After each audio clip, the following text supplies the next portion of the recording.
So there are only 8 teams left in the NBA playoffs. And now that the teams are narrowing down, the competition gets tougher and every player has to perform well on each team. However, some players have more pressure to perform better than others. Thus, that is why they are called X Factors. An X Factor is a guy who could impact a game or series in a huge way or not. They don't always have to be stars, rather a piece that you just really need to perform. So with only 8 teams left in the NBA playoffs, I'm going to go over each of those 8 teams and give you guys their X Factor, the player that has to perform well in order for them to do good for the remainder of the season. Hope that makes sense. Let's get right into the video. I'll start it off with the West and then we'll move on to the East. So starting off the West, we are going to start off with the Phoenix Suns. Their X Factor is Mikal Bridges. Mikal Bridges is going to be the X Factor for the Phoenix Suns because they need a guy like him, who is a Defensive Player of the Year candidate, to clamp up other stars. If you look at the remaining teams in the Western Conference, all of them have a superstar that can drop 30 with ease. And if you're Phoenix and want any chance of winning the series at all, they have to be slowed down. And Mikal Bridges can be that guy. He was a Defensive Player of the Year candidate, and his job for the remainder of the playoffs is going to be defend the other team's best player. He can guard 1 through 5, he can guard the perimeter, he can hold his ground in the paint, and overall just fits into any defensive system. So that is why Mikal Bridges is the X Factor for the Phoenix Suns. Moving on to the Golden State Warriors, their X Factor, I'm going to give it to Jordan Poole. Jordan Poole has arguably been the best player in the playoffs for the Golden State Warriors. With Steph Curry coming off the bench, he's been running the offense and he's been performing well. He's consistently the number 1 option and he can score with ease. He's very crafty, he's shifty, he has lots of moves in his bag, and he's an amazing shooter. He's averaging 21 points in the playoffs, which for a 22-year-old is very good. However, if Steve Kerr wants to keep the offense flowing through Jordan Poole, he's really going to have to step up. He is young, which means he can break under pressure. And with Steph Curry coming off the bench, they're going to consistently need him to perform every day. He can just as easily be demoted to the bench for Steph Curry, which is why he has to keep his play up, and that's why he's the X Factor of the Warriors for now. Moving on to the Memphis Grizzlies, I just realized I did the 3-seed Warriors before the 2-seed Memphis Grizzlies, but it's fine. The Memphis Grizzlies X Factor is going to be Desmond Bane. I was going to go with a guy like Dylan Brooks, mainly because he has to be that defensive-minded guy, or Jaren Jackson Jr., because he hasn't been performing well, but I ended up going with Bane. Because obviously Ja Morant is the superstar, but he can't just do it himself. We've seen the Grizzlies succeed without him, and a big reason to that is because of Desmond Bane. Mainly he works off ball and spaces the floor, one of the best catch and shooters in the league, but he can work well with the ball in his hand. He can be a number 1 option at times. And obviously Ja Morant can't do all the work like I said, so Bane is going to have to step up, hit his shots. He has to be handling the ball a lot more, giving Ja Morant a break sometimes.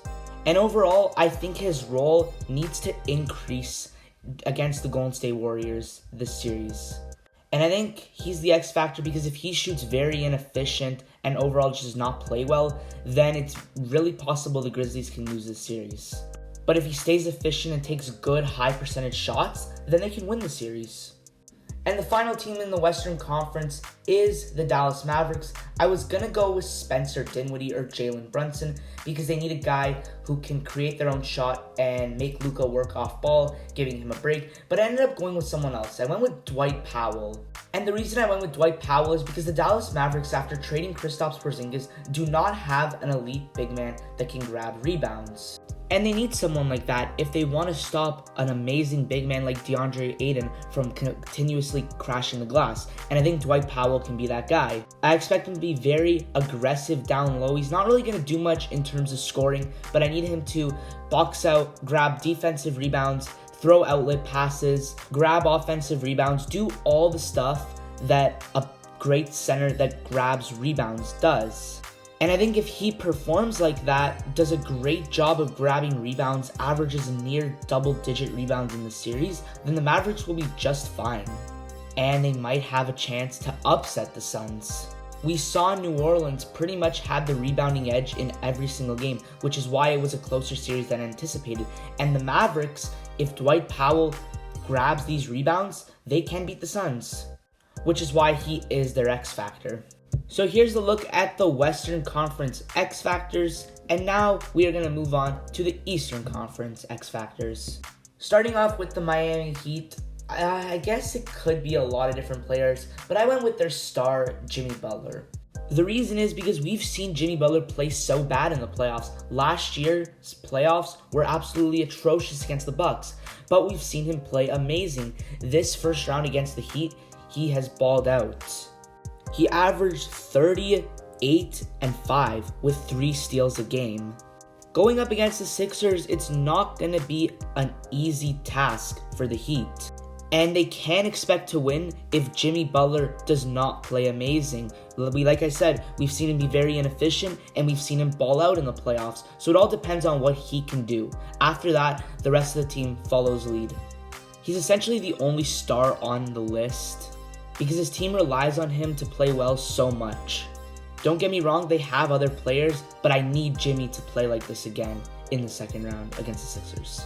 Moving on to the Boston Celtics, this was another tough one. They essentially had the perfect team in the first round, sweeping the Brooklyn Nets. I was going to go with a guy like Derek White who didn't perform in the first round, but I ended up going with Robert Williams for the sole reason that he is the only guy on the team that can come close to slowing down Giannis. They did a great job of stopping KD, but that's because he's a perimeter player and the Celtics have great perimeter defense. But now they're going up against Giannis Antetokounmpo, an MVP candidate, and this is going to be much tougher to stop than KD. Expect blow-bys, expect posters, and Robert Williams has to try to contain him. I don't expect him to do much on the offensive end because he never does. His value comes from the defensive side of the floor. And if he's not going to slow down Giannis, then there's no way the Celtics win this series. Moving on to the Milwaukee Bucks, I'm going to go with Jrue Holiday for the same reason as a guy like Mikal Bridges. We need his defense to be top tier. Milwaukee needs his defense to be amazing if they want to beat the Celtics. I said this last year when I was previewing the Bucks and Suns finals. I said Jrue Holiday's defense on Chris Paul and Devin Booker will be the deciding factor of the series, and that turned out to be a very good take. First 2 games, he didn't really guard him well, and they lost, and the remaining 4 games, he guarded them amazing, and then they won. It's going to be the same thing this series. He can pretty much guard positions 1 through 4, I guess. He's got to clamp up Tatum and Jaylen Brown. I think due to his amazing defense, he's going to be the X factor. If the Bucks want to beat the Boston Celtics, then Jrue Holiday has to stop the Celtics.